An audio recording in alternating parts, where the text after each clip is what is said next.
2000 সালে ভারতের হয়ে মডেল লারা দত্ত মিস ইউনিভার্স হয়েছিলেন, কিন্তু সে অনুযায়ী শোবিজের প্রত্যাশা পূরণ করতে পারেননি তিনি।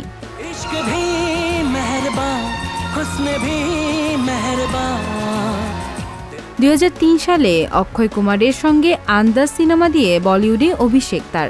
প্রথম সিনেমায় ফিল্মফেয়ার পুরস্কার জেতেন তিনি। সে তুলনায় গত 20 বছরে নায়িকা হিসেবে সাফল্য তার হাতে গোনা। তবু সম্প্রতি একটি গণমাধ্যমে দেওয়া সাক্ষাৎকারে লারা বলেছেন, নিজেকে আমার অত্যন্ত ভাগ্যবতী মনে হয়।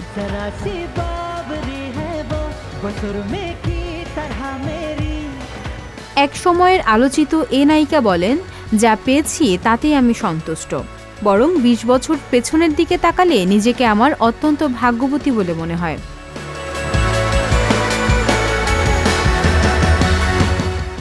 কেউ যদি আমাকে জিজ্ঞেস করেন যে পেছনের জীবনে ফিরে আমি কি বদলাতে চাই, আমার উত্তর হবে যে কিছুই বদলাতে চাই না। এই জীবনে যা পেয়েছি তাতে আমি খুব খুশি। আমি আজ পর্যন্ত যেসব চরিত্রে নিজেকে মেলে ধরার সুযোগ পেয়েছি আর এখনও নিজেকে মেলে ধরছি তাতে আমি ভীষণই খুশি। জীবনের প্রতি আমি কৃতজ্ঞ।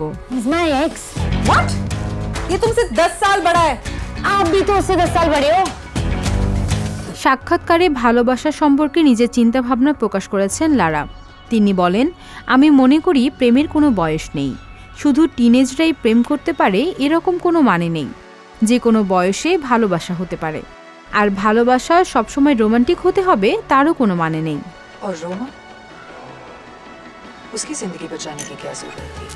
2011 সালে ভারতের টেনিস তারকা মহেশ ভূপতির সঙ্গে বিয়ের সম্পর্কে জড়ান লারা। এরপর থেকে শোবিজে অনেকটা অনুপস্থিত তিনি। মাঝে কিছু সিনেমা ও ওয়েব সিরিজে কাজ করেন তিনি।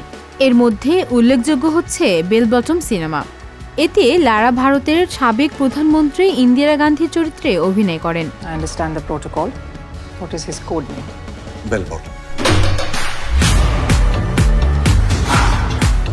এক সাক্ষাৎকারে তিনি জানিয়েছিলেন, হলিউডের ব্লকবাস্টার ম্যাট্রিক্স সিরিজে তার কাজের সুযোগ ছিল, তবে নানা কারণেই সম্পৃক্ত হননি সে প্রকল্পে।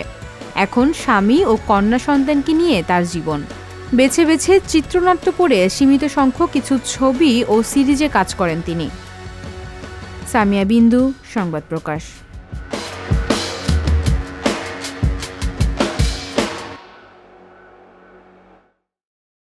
সংবাদ, ফিচার ও অনুষ্ঠানের জন্য ভিজিট করুন সংবাদ প্রকাশের ওয়েবসাইট এবং যুক্ত থাকুন ফেসবুক পেজ ও ইউটিউব চ্যানেলের সঙ্গে।